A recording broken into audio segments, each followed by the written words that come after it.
हमारे चैनल को सब्सक्राइब करें और बेल नोटिफिकेशन को ज़रूर दबाएं। ज्योतिष रतन केंद्र चैनल पर हमारे आप सभी प्रिय दर्शक गणों का बहुत बहुत हार्दिक स्वागत और अभिनंदन।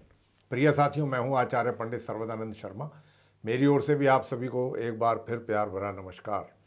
तो साथियों, आज हम आपके साथ जिस विषय पर बात करने वाले हैं, ये विषय अपने आप में एक बहुत महत्वपूर्ण विषय है यूँ तो, और ये भी हमारे हिंदू जो पर्व हैं उनका एक तरीके से अगर हम कहें तो ये एक उन सभी पर्वों में एक विशेष पर्व है और इसका नाम है श्री गणेश चतुर्थी, या फिर कहें कि श्री गणेश महोत्सव।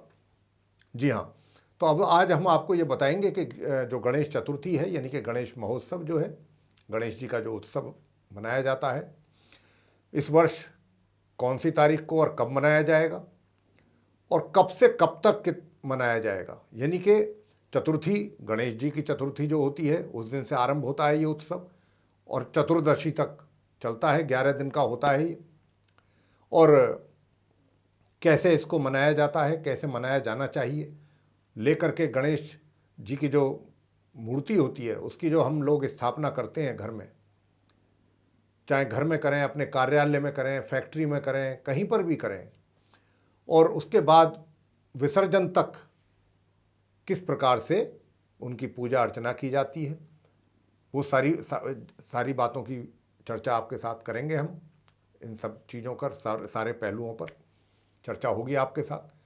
तो आइए चर्चा को आगे बढ़ाते हुए आपको बताना चाहते हैं साथियों कि इस वर्ष गणेश महोत्सव जो है यानी कि गणेश चतुर्थी वो कब है तथा गणपति जी की जो मूर्ति की स्थापना है एवं पूजा का जो शुभ मुहूर्त है वो क्या रहेगा, उसके बारे में बात करेंगे। तो गणेश चतुर्थी जो है साथियों, भाद्रपद माह की शुक्ल पक्ष की चतुर्थी को ये पर्व मनाया जाता है।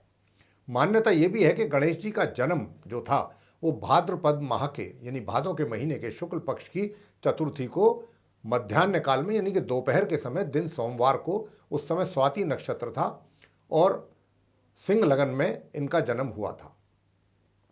इसीलिए ये चतुर्थी जो है या विनायक चतुर्थी के नाम से भी जानी जाती है या कही जाती है, कहलाती है। इस पर्व में मध्याह्न के समय मौजूद मध्याह्न व्यापनी चतुर्थी ही ली जाती है। कहने का भाव ये हुआ कि जो चतुर्थी तिथि है, जिस दिन दोपहर के समय, पूरी दोपहर के समय रहेगी, वही लिया जाता है चतुर्थी का दिन गणपति जी के जन्म उत्सव के लिए। उसी दिन ही उनकी स्थापना की जाती है। तो इस जैसा मैंने कहा कि चतुर्थी जो है वो व्याप्त होनी चाहिए मध्याह्न के समय यानी कि दोपहर के समय। ये भी मान्यता है कि इस दिन चंद्रमा के दर्शन बिल्कुल नहीं करना चाहिए, वरना व्यक्ति को कलंक का भागी होना पड़ता है।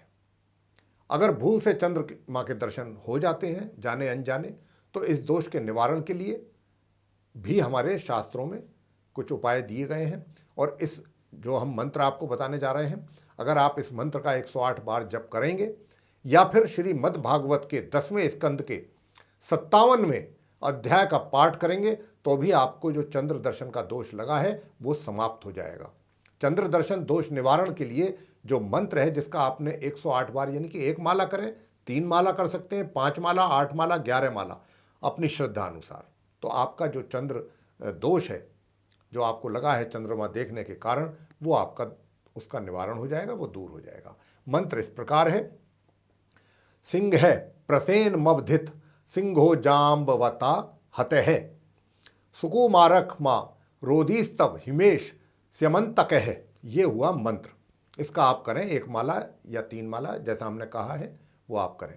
और तुलसी के पत्ते गणपति जी की पूजा में कभी प्रयोग नहीं करने चाहिए। तुलसी को छोड़कर बाकी सब पत्र पुष्प गणेश जी को आप प्रिय हैं, आप उनको अर्पित कर सकते हैं। वैसे लाल चंदन, लाल पुष्प एवं हरा और पीला रंग अत्यधिक पसंद है गणपति जी को। और गणेश जी यानी कि विनायक जी का नाम ऋग्वेद से प्राप्त हुआ है और मोगरे के फूल भी गणेश जी को बहुत प्रिय हैं। वैसे गेंदे के फूल भी गणेश जी को पूजा के दौरान आप चढ़ा सकते हैं।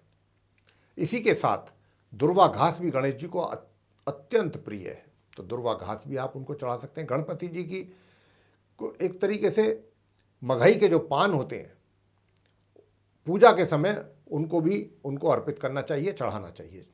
और ये सब हम आपको इसलिए बता रहे हैं साथियों कि अगर आप गणपति जी की मूर्ति की स्थापना अपने घर, ऑफिस या पंडाल में कर रहे हैं या करते हैं, तो आप पूजा के समय इन सारी चीज़ों को गणपति जी के श्री चरणों में अवश्य चढ़ाएं, तो आप गणपति जी को प्रसन्न कर सकते हैं। तो साथियों, आपको हम एक पूजा करने की भी विस्तार से सारी विधि की चर्चा करेंगे कि किस प्रकार पूजा की जाती है गणपति जी की।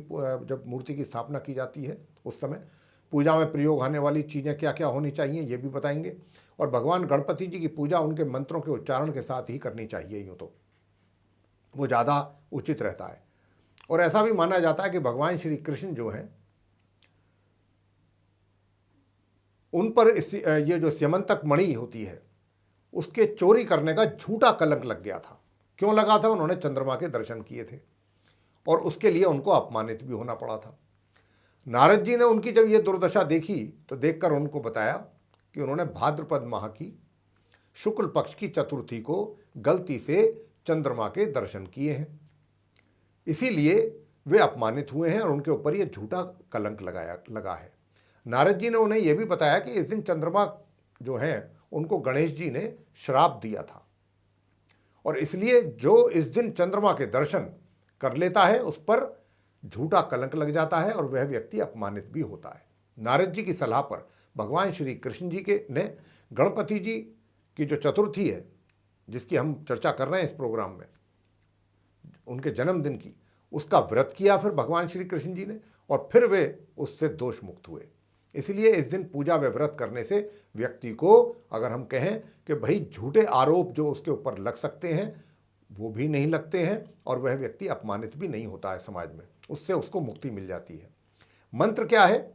ओम वक्रतुंड महाकाय सूर्यकोटि संप्रभ निर्विघ्नं कुरु मे देव सर्वकारेषु सर्वदा। ये है मंत्र, इसका आप उच्चारण करें गणपति जी की पूजा के दौरान।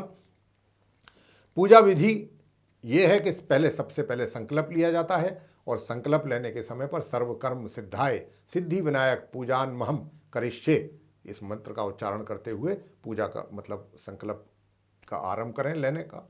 और धूप, गंध, चंदन, पेस्ट, 21 लड्डू, मोतीचूर या मोदक, अक्षत, ये सब होना चाहिए पूजा की सामग्री में। और फूल, हल्दी, कुमकुम, दुर्वा घास, मगही के पान, धूप, दीप, दीपक, देशी घी, नैवेद्य, ये सब चीज़ें पूजा के सामग्री में होना आवश्यक है। इसके बाद गणपति चालीसा जी का पाठ करें, ये सब उनके श्री चरणों में चढ़ा करके मंत्रों का उच्चारण के दौरान, और गणपति जी की फिर अंत में करें आरती। परिवार के प्रत्येक सदस्य गणपति जी के हाथ में अक्षत रखें यानी कि चावल, और उनको वहाँ से सीधे हाथ की तरफ थोड़ा सा खिसकाएं, जैसे सामने गणपति जी हैं अपने सीधे हाथ की तरफ खिसकाएं। यह कार्य आपको उत्तर पूजा के दौरान करना है। इसके बाद ही विसर्जन करने की प्रक्रिया भी आरंभ होती है। तो प्रिय साथियों, जब गणपति जी की मूर्ति की स्थापना हम लोग करते हैं और इस महोत्सव को मनाते हैं, इस पर्व को मनाते हैं, तो उसके दौरान मूर्ति की जो स्थापना की जाती है उसके दौरान उनकी प्राण प्रतिष्ठा और फिर षोडशोपचार के दौरान, यानी कि पूरा षोडशोपचार विधि के द्वारा पूजन किया जाना चाहिए। वैसे तो मूर्ति विसर्जन जो है अनंत चतुर्दशी के दिन किया जाता है, क्योंकि यह महोत्सव जो है चतुर्थी से आरंभ होकर चतुर्दशी तक चलने वाला चलता है मतलब। लेकिन आप अगर विसर्जन अनंत चतुर्दशी से पहले ही करना चाहते हैं तो हम आपको बता देते हैं कि कब आप मूर्ति का विसर्जन कर सकते हैं स्थापना के उपरांत। तो मूर्ति स्थापना से ठीक 1.5 दिन के बाद आप मूर्ति का विसर्जन करें अगर आप करना चाहते हैं। उसके बाद फिर आप मूर्ति स्थापना से तीसरे दिन विसर्जन कर सकते हैं, उसके बाद 5वें दिन और फिर 7वें दिन। ये जो हमने आपको बताई हैं दिन, हम इनका शुभ मुहूर्त के विषय में भी आपको बताएंगे कि 1.5वें दिन कितने बजे से कितने बजे तक विसर्जन का शुभ मुहूर्त है, वो भी हम अभी आपको अंत में बताने जा रहे हैं। और तीसरे दिन अगर आप विसर्जन करते हैं मूर्ति का तो किस शुभ समय में करना चाहिए, सुबह प्रातः काल में शुभ समय क्या है, दोपहर में क्या है, शाम को क्या है, रात्रि को क्या है, वो भी सब चीज़ हम आपको बताने जा रहे हैं। आप प्रोग्राम को अंत तक देखते रहिए। ध्यान रहे कि गणपति जी की पूजा के साथ माँ गौरी की पूजा करना बिल्कुल ना भूलें, बहुत आवश्यक है। गणपति जी की अकेले पूजा नहीं करनी है, माँ गौरी की भी पूजा उनके साथ करनी है, उनकी माता की। अब षोडशोपचार क्या है? हमने आपसे अभी कहा था कि षोडशोपचार विधि के दौरान मतलब पूरे विधि से पूजा करनी चाहिए। अब ये षोडशोपचार क्या है? षोडशोपचार जो है हमारे हिंदू धर्म में उसका बड़ा महत्व होता है और किसी भी देवी देवता के पूजन में हमें इसे विशेष रूप से महत्व प्रदान किया जाता है, इसको षोडशोपचार को। तो साथियों, षोडशोपचार अर्थात वे 16 तरीके जिनसे हम अपने देवी देवताओं का पूजन किया करते हैं।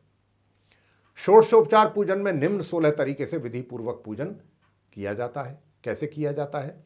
देखिए, सबसे पहला तो है 16 तरीकों में ध्यान, यानी कि आवाहन। जिन भी देवता का या देवी का आप पूजन करते हैं तो उनका आवाहन करें, उनका ध्यान करें। मंत्रों और भाव द्वारा भगवान का ध्यान यानी कि उनका आवाहन करना चाहिए और भगवान को अपने पास आपको लाना है, ऐसा करके। नंबर 2, आसन।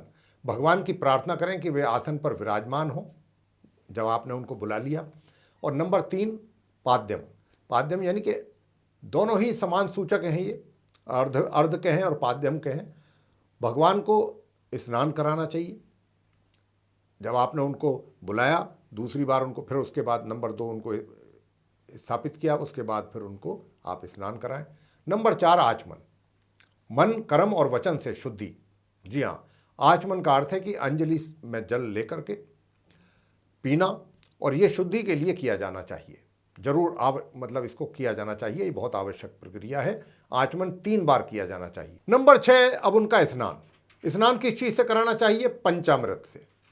पंचामृत से आप उनको स्नान कराएं। और नंबर 7, वस्त्र। उसके बाद ईश्वर को अपने हाथों के द्वारा आप उनको वस्त्र अर्पित करें। नंबर 8, यज्ञोपवीत। इसका अर्थ होता है जनेऊ। ये सिर्फ भगवान को ही समर्पित किया जाता है, देवी माता को नहीं किया जाता प्रिय साथियों। तो आप गणपति जी को कर सकते हैं। नंबर 9, गंधाक्षत, यानी कि चावल, रोली, हल्दी, चंदन, अबीर, गुलाल, ये सब उनके श्री चरणों में आपको चढ़ाना होता है प्रभु के। नंबर 10, पुष्प, फूल, माला, यानी कि जिस देवी या देवी का आप पूजन कर रहे हैं उनकी पसंद के फूल आप उनके श्री चरणों में समर्पित कर दें। और नंबर 11, धूप बत्ती जलाएं। नंबर 12, दीप, यानी कि शुद्ध देसी घी का आप दीपक भी प्रज्वलित करें। और नंबर 13, नैवेद्य, यानी कि भगवान को उनकी पसंद की मिठाई का भोग आप जरूर लगाएं। जैसे कि भगवान गणपति जी को मोदक पसंद है तो आप मोदक का लगाएं, मोतीचूर के लड्डुओं का भोग लगा सकते हैं। नंबर 14, तांबूल। इसका मतलब है पान। तांबूल का मतलब फल और मिठाई के बाद तांबूल, साथ में फल, सुपारी, लौंग और इलायची भी उसमें डाली जानी चाहिए तथा दक्षिणा के साथ उसको आप समर्पित करें, बिना दक्षिणा के ना करें। अब उस जलारती द्रव्य के रूप में जो रुपए, स्वर्ण, चांदी अर्पित आपके द्वारा किया जाता है भक्तों के द्वारा, उसके बाद जो आरती है पूजा के अंत में धूप, दीप, कपूर से जो आरती आपके द्वारा की जाएगी, इसके बिना पूजा अधूरी मानी जाएगी साथियों। तो आरती आवश्यक है। अंत में आरती में 1, 3, 5, 7 बत्तियों वाला दीपक प्रयोग किया जा सकता है, चाहे 1 बत्ती का करें, चाहे 3 का या 5 का या 7 का। मंत्र, 15वां नंबर पॉइंट है मंत्र, षोडशोपचार विधि का। मंत्रों द्वारा हाथों में फूल लेकर भगवान को पुष्प जरूर समर्पित करें जो उनको पसंद है। मंत्र का उच्चारण करते करते जरूर करते रहें। प्रदक्षिणा, इसका अर्थ होता है परिक्रमा, यानी कि आरती के उपरांत भगवान की परिक्रमा करना। और क्लॉकवाइज 3 परिक्रमा आपको करनी है। और नमस्कार स्तुति, अंत में स्तुति में क्षमा प्रार्थना करनी है आपको प्रभु से, यानी कि हमसे कुछ भूल चूक या कोई गलती अगर हुई है प्रभु तो आप हमारे अपराध क्षमा करें और हम पर कृपा बना करके रखें। देखिए साथियों, गणेश जी को सिंदूर व दुर्गा अर्पित करके, दुर्गा जो घास होती है उसको अर्पित करके 21 लड्डुओं का भोग जरूर लगाना चाहिए। इनमें से 5 लड्डू गणपति जी को अर्पित करके शेष लड्डू आप गरीबों में या ब्राह्मणों को आप प्रसाद के रूप में बांटें। सायंकाल के समय अपनी दृष्टि को, सायंकाल के समय आफ्टर सनसेट आप अपनी दृष्टि को नीचे करते हुए चंद्र को अर्घ्य भी दे सकते हैं, यानी कि चंद्रमा को आपको देखना नहीं है।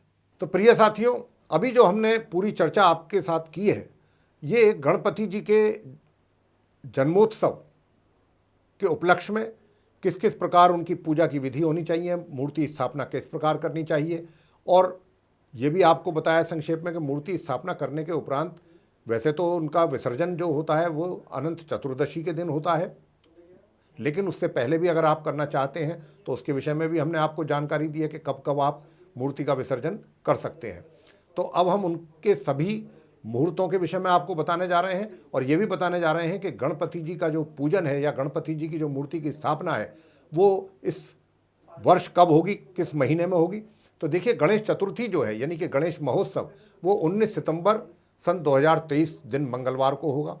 नक्षत्र स्वाति होगा और गणेश पूजन के लिए जो शुभ मुहूर्त होगा मध्याह्न काल होता है, प्रातः 11:01 से लेकर के दोपहर 1:28 तक रहेगा। इसकी कुल अवधि जो है 2 घंटे 26 मिनट होगी। और अब आपको बताना चाहेंगे कि आज 19 सितंबर को जिस दिन आप चतुर्थी मनाएंगे, गणपति जी का पर्व मनाएंगे, उसी दिन जब आपको चंद्रमा के दर्शन नहीं करने हैं, उसके लिए समय क्या है? वो उसके लिए समय है साथियों प्रातः 9:45 से लेकर रात्रि के 8:42 तक। जी हाँ, यानी कि 19 सितंबर को जिस दिन गणपति जी का महोत्सव मनाया जाएगा, उनकी मूर्ति की स्थापना होगी, उसी दिन ही चंद्रमा के दर्शन नहीं करने हैं। जैसा कि हमने अभी चर्चा के दौरान आपसे बताया भी है कि वरना तो कलंक लग जाता है, दोष लग जाता है।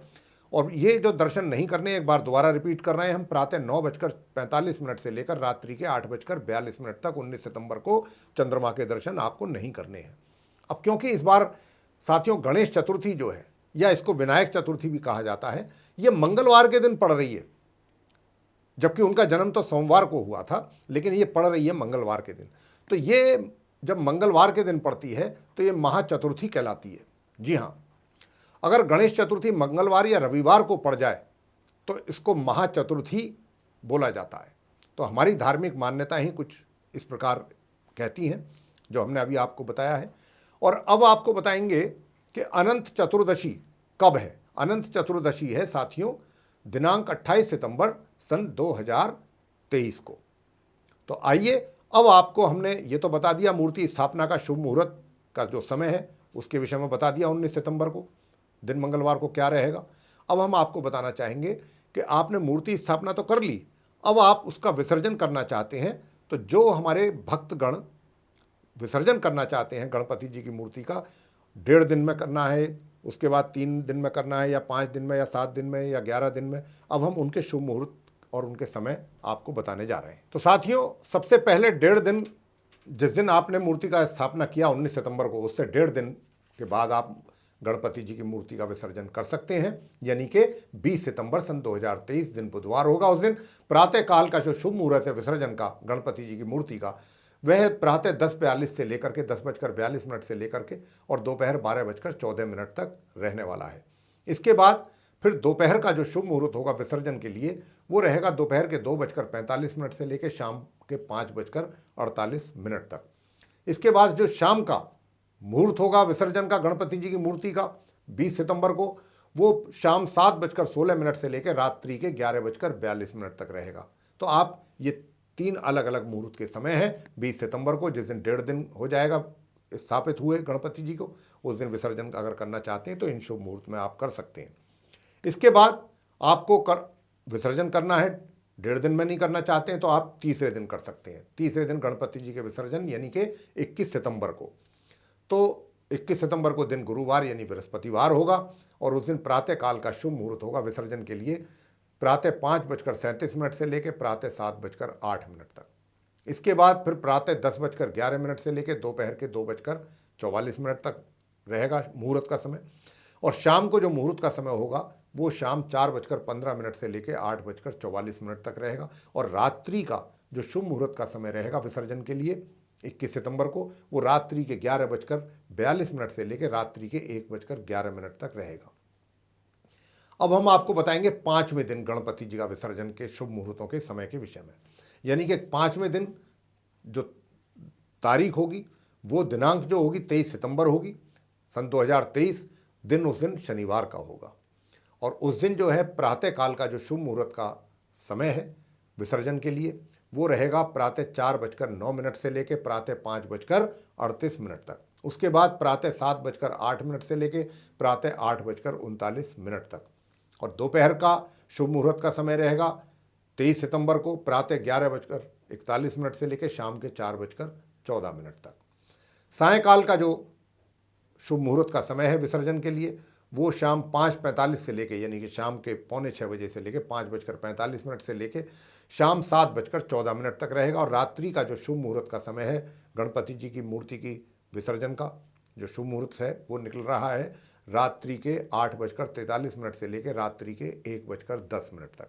प्रिय साथियों, अब आपको बताने जा रहे हैं कि 7वें दिन अगर आपने गणपति जी का विसर्जन करना है मूर्ति का स्थापना से 7वें दिन, तो 7वें दिन तारीख कौन सी होगी? उस दिन 25 सितंबर होगी, दिन सोमवार होगा। और उस दिन जो प्रातःकाल का शुभ मुहूर्त का समय रहेगा गणपति जी की मूर्ति की जो विसर्जन का शुभ मुहूर्त है उसके प्रातःकाल के विषय में बता रहे हैं कि प्रातःकाल 5:38 से यह आरंभ होगा और प्रातः 7:09 तक रहेगा। इसके बाद फिर प्रातःकाल ही दूसरा शुभ मुहूर्त भी आरंभ होगा जो कि 8:39 से आरंभ हो जाएगा और ये प्रातः 10:10 तक बना रहेगा। तो प्रातःकाल में 2 शुभ मुहूर्त हैं जिसमें आप गणपति जी की मूर्ति का विसर्जन कर सकते हैं।